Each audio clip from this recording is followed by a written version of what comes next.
But what I do to get the straight lines on my floor right now, if I need to, let's see if there's a, well, like, see, there's a discrepancy right here. There's that line, and plus there's no line at the left side. You can see that where the cupcakes are. So what I do is I take a scrap piece of paper like this one, and I will take the straight edge and cut it off, and then I will glue it, or not glue it, but Mod Podge it into place. And then anything I Mod Podge, I always polyurethane over it after it's dried. And my favorite polyurethane to use is the water-based, let me see, I'm gonna get it here. This one. See that? Yeah. It doesn't smell as much, and it doesn't turn yellow, and you can actually wash your paintbrushes out. So I usually put quite a few. It seems like I've been doing this project, it seems like, for 2 years. So I actually almost 3, because I started in 2013. But it's been fun. It's always kind of been something for me to do if I'm, you know, feeling antsy or bored or don't have enough other things to do. But I think it looks pretty good now as a whole. I didn't like it at first when I first started putting the plain colored construction paper on. I didn't felt it was near as artistic as this was. Although I only created the flower pictures here, and even those, I mean, I certainly didn't create the flowers that is the real star, or the real stars. But I don't know, maybe there's something to be said for putting it all together this way or something. I don't like to take too much credit because it just feels like it was somebody else's artwork that I have used. But it's fun. It's a conversation piece. And can I mop over it?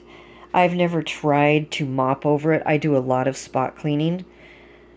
But my daughter's pretty clean, and it's worked pretty well. If it gets too messed up, I can always just put a new square on.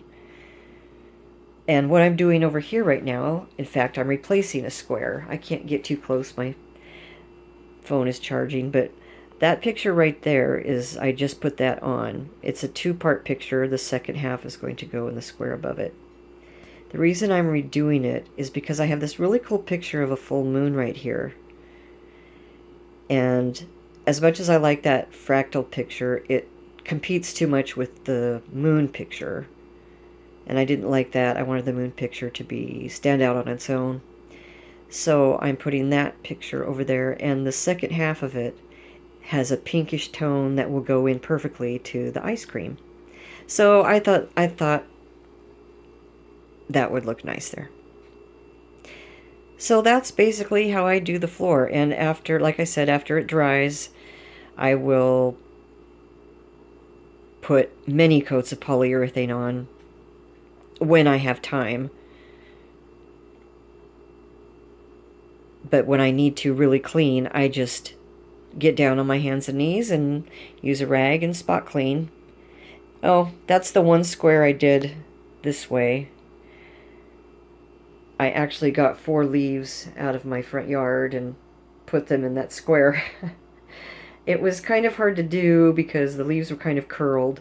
I wanted them to keep the fall colors, and I'd heard if you put Mod Podge on them, it would stay, and so far it has. I had to put many coats on, and once the leaves were wet, they kind of flattened out a bit more, and then I put many coats of polyurethane on. But it's kind of fun to say that that square has leaves from my yard in it. Like I said, a lot of these pictures were just ones I found online that I really liked. Some were out of scrapbooking tablets. Some were pictures of my own that I just blew up and printed out. Some were napkins. Some were tissue paper. I actually have one photograph of my daughter when she was younger that I have way over there under the sink. I put a little bit of photoshopping on there, but that's her when she's little at the beach. And yeah, that's just a fractal, and I think they all go together, and I think they look really really interesting. At first I thought it looked kind of crazy and there was no rhyme or reason to it, but for some reason it seems to work. And next maybe I can explain how I did or am doing my cabinets or my backsplash that I made out of dollar store placemats. And I can't believe I showed my kitchen sink when it was so dirty.